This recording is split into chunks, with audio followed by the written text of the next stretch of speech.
We have to move out of this apartment in literally 24 hours and we are nowhere near close to finishing packing, but I wanted to take you guys along with me on today's journey while we pack up and I share with you how much has changed since we first moved in here just 2 years ago.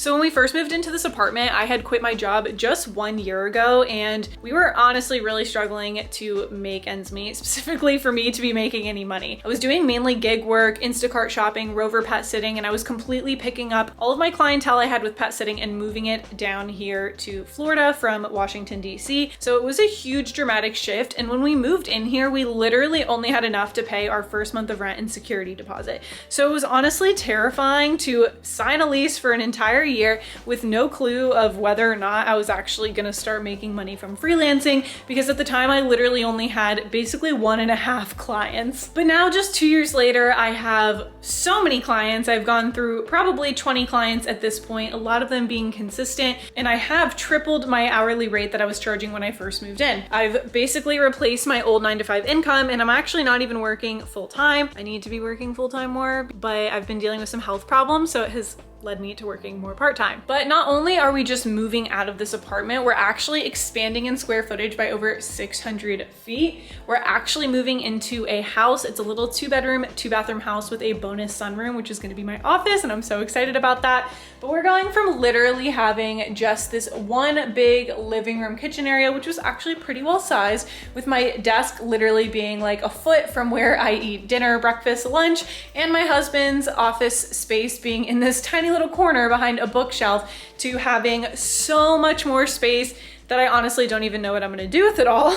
I cannot wait to create this office space and share that journey as well, and just see how much that impacts my day-to-day life, having more space and more separation from my work and my home life. But the overall purpose of today's video was not only just to share all the positive things that have changed and happened since we first moved into this place and how much my life has changed since I quit my 9-to-5 job, but also to share some of the low points and the things that I expected to change that didn't necessarily change, and just give another perspective of why quitting your job is not going to completely change your life. And I have made videos about that fact, saying that it does, and it's not that it doesn't change your life. It does in many ways. My life has drastically shifted, but to change my perspective, which is the most life transforming thing you can do for yourself, that required much more than just quitting my job. And before I talk more about that, I'm going to be making a quick drink because I have to leave in about 30 minutes for an endocrinologist appointment to hopefully get some more answers on a lot of the health issues that I've been dealing with. And that is a big thing that has not changed since I was in my 9-to-5 job. And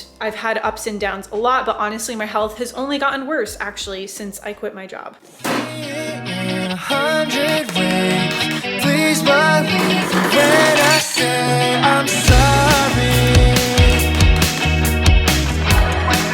One of the biggest issues I dealt with while I was in my 9-to-5 job was extreme anxiety, and it was constant 24/7. It impacted my ability to work, my ability to sleep, my ability to do things that were fun, to have any hobbies. Literally in every way it impacted my life. And a big trigger for that anxiety was the amount of caffeine I was drinking. I was drinking anywhere from 3 to 5 cups of coffee a day, some of those being espresso based drinks, which are even higher caffeine content. But now I have moved down to just 1 cup of coffee in the morning, and sometimes I even do half decaf for that cup of coffee. And then if I need an extra boost in the middle of the day, then I've been drinking Magic Mind. I've talked about them a bunch before, but if you're someone who struggles with getting super jittery from coffee, then I highly suggest trying this because it has a bunch of adaptogens and nootropics that completely enhance the experience of caffeine and make it less anxiety inducing if you're someone who struggles with that too.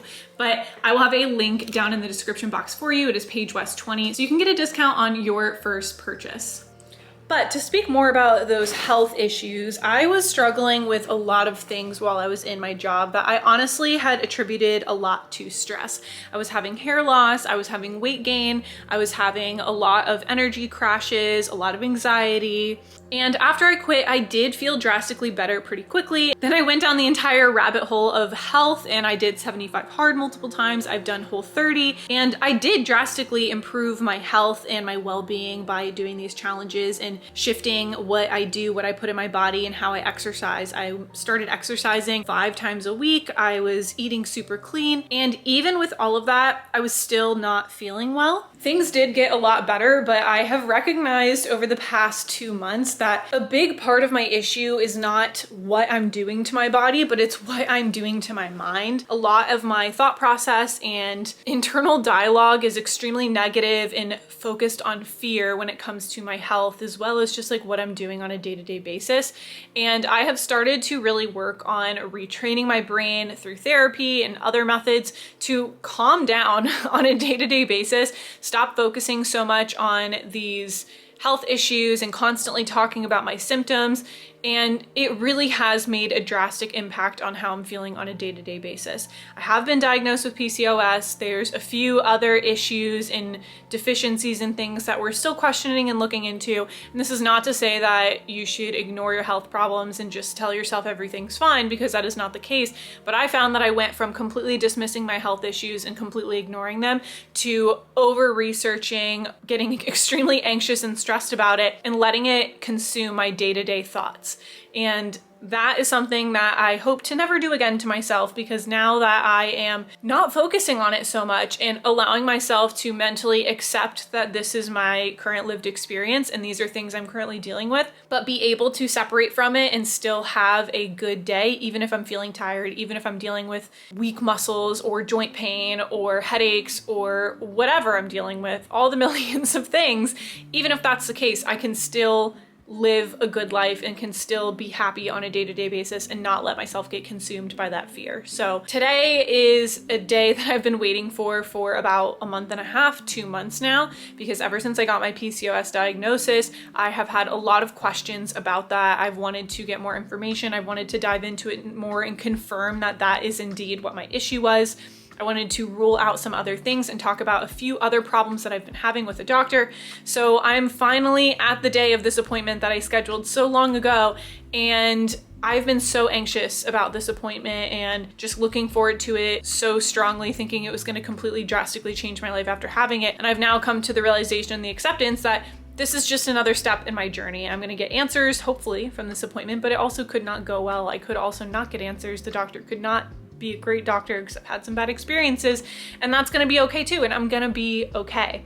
So again, why did I schedule all of this on the day before I'm moving when half of my issue is mindset and anxiety? I have no idea, but it was the first available appointment and I'd been waiting for so long. So that is that. But next up after that, we're gonna go home and actually work on packing this place up. And I'm gonna chat with you guys more about some of the other mindset shifts that I've had that I have noticed in terms of my complete opposition to wanting to work a 9-to-5 corporate job, some mental realizations I've had, some emotional pieces, some past trauma that I have realized connected to my inability to actually work in a 9-to-5 job.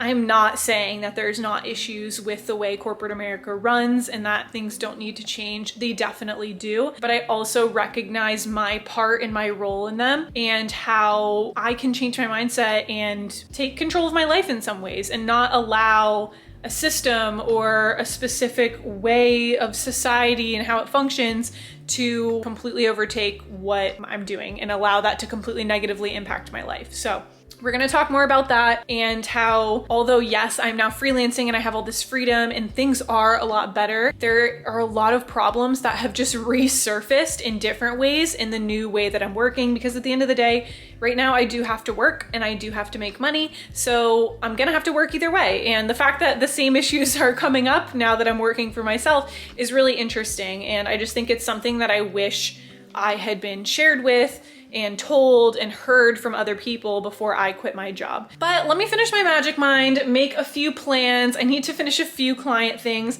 We'll go to my appointment and then we'll check back in later to talk more about that. So I just got back from the doctor. I am getting all my stuff to go sit down here with you guys, drink some water, and talk a bit more about things I've learned since quitting my job and what I wish I knew years ago when I first quit my job, mindset shifts and things that have really improved my life. But let me grab some water first. Okay, so the few main things I want to talk about are Number one, how my definition of success drastically changed my ability to enjoy my day-to-day life and also figure out kind of what I wanted to do with my life. And also the importance of listening to yourself, listening to your body, and really trusting your intuition. This is something I talked about a lot around the time I actually quit my job.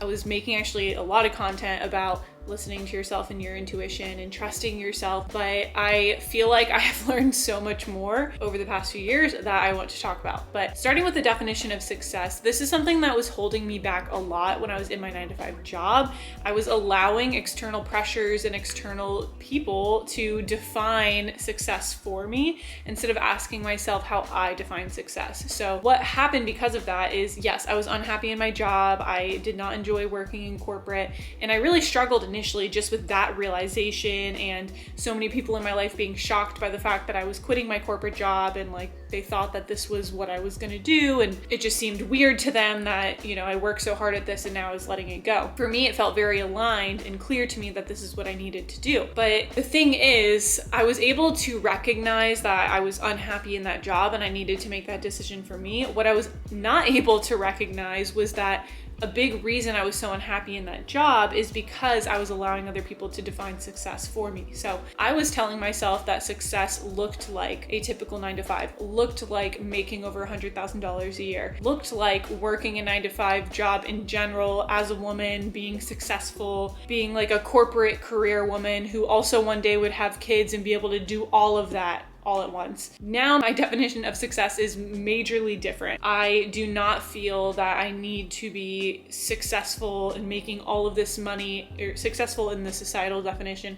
by making all this money, you know, having some crazy successful business and employing people and being able to raise my kids while also doing this, like doing all the things. Like I don't need to do all the things, and that's okay. For me, success is feeling peaceful on a daily basis, being able to meet my basic needs and have a little bit of extra money to enjoy life outside of that. Being able to have the time freedom to work out and take care of my body, but not meaning that I need to never work at all.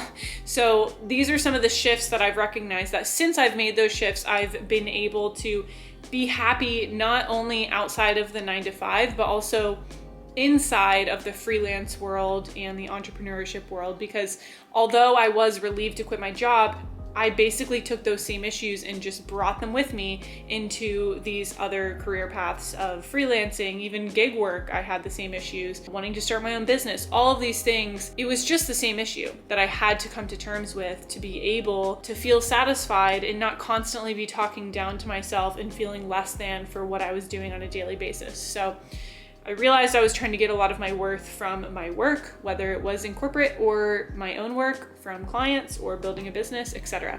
So that's something I would highly recommend, is really ask yourself what your definition of success is.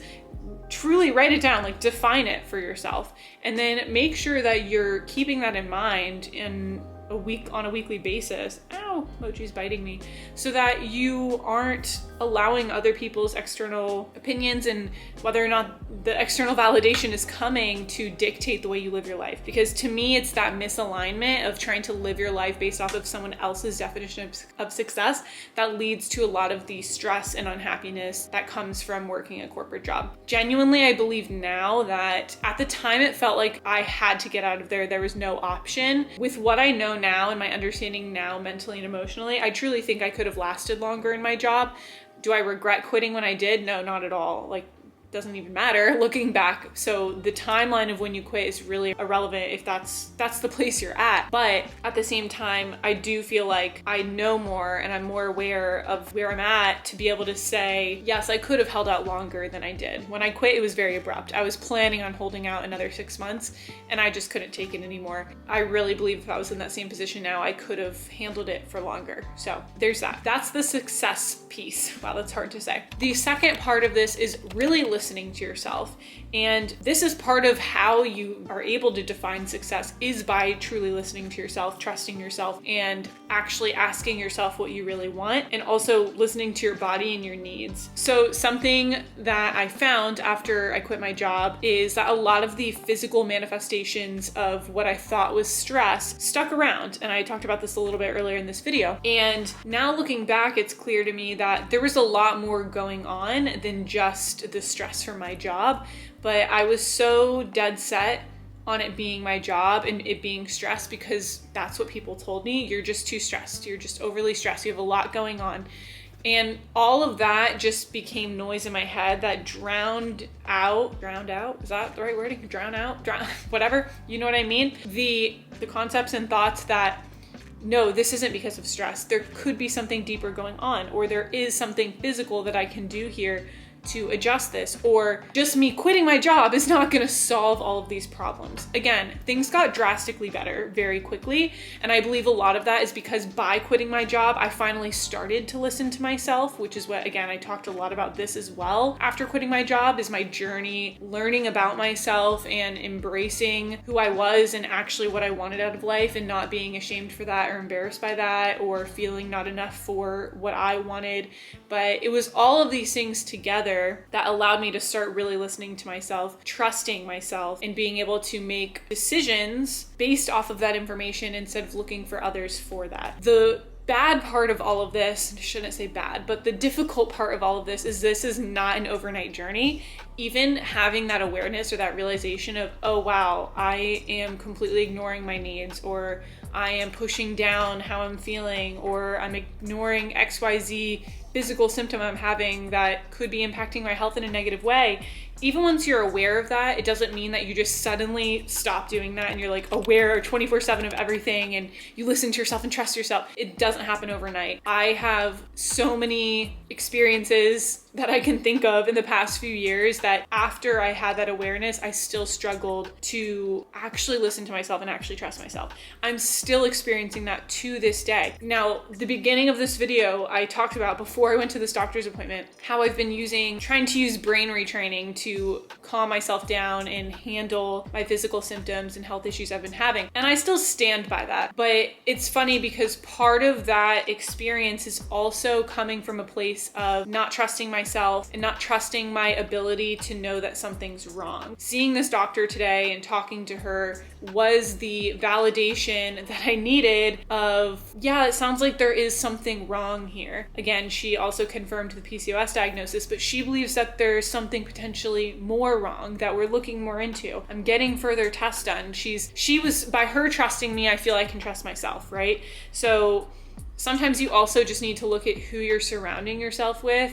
And I'm not just talking about doctors, I'm saying, relationships, your friends and family, and make sure those people are in your field, right? I'm having this deja vu moment of a video I made like 6 months ago where I was having this conversation after my cyst ruptured.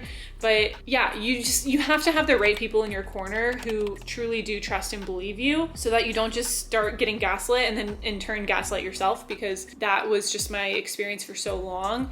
And I'm realizing now how important it is to have people who listen to me and trust me. And that helps me see that I'm able to trust myself. Just like you have to earn someone, like someone else has to earn your trust, right? Like you don't inherently just trust someone fully from day one when you meet them. If you have completely lost your trust in yourself, you have to rebuild that back up. And I find one of the ways to do that being showing yourself situations where you thought something and it ended up being right. So something my therapist has been telling me over the past year and a half since I've been dealing with all this health stuff is, Paige, when is a time that you've gone to a doctor, you've got testing done, and they've said there's nothing wrong? When has that happened? Because every time you've had a problem and you have searched for the answer, you have found an answer every single time. And I'm like, you're right, that's true.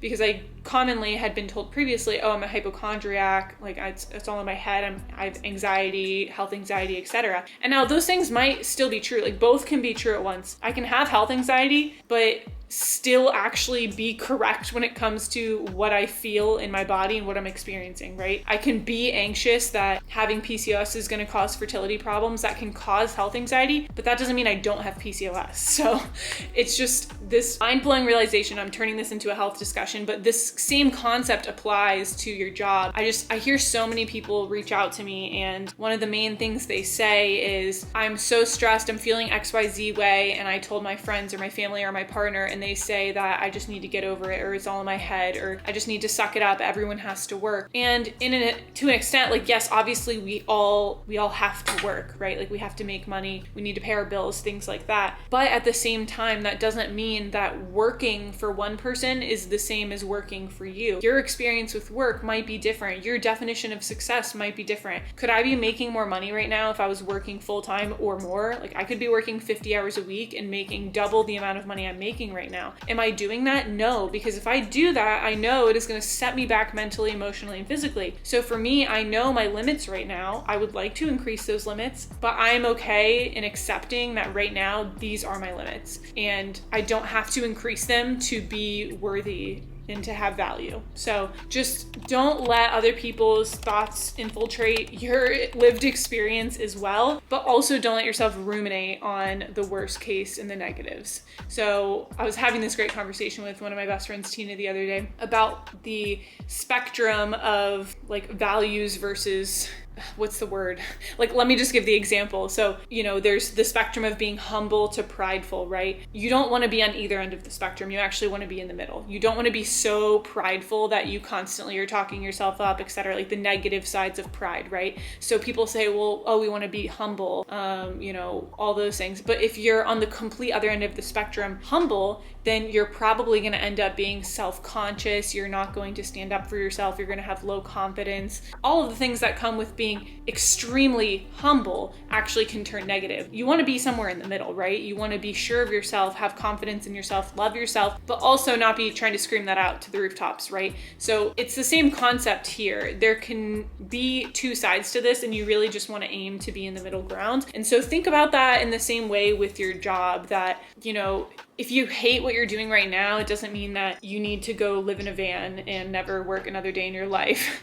But at the same time, it doesn't mean you need to continue working this 9-to-5 job if that's what's making you miserable. There is a middle ground. Try out some other things. There's no shame in doing any job. Try anything out and see if it works for you. And all of that is just more information that you can gather to increase your awareness around what is the best thing for you. But anyways, that is enough of my rambling. But I just wanted to share a bit about all the things I've learned in the past 2 years living in this apartment and just the things I'm taking with me. The fact that we're moving into a house now feels like this big up level and this big shift, which also feels kind of dampered. Is that the right word?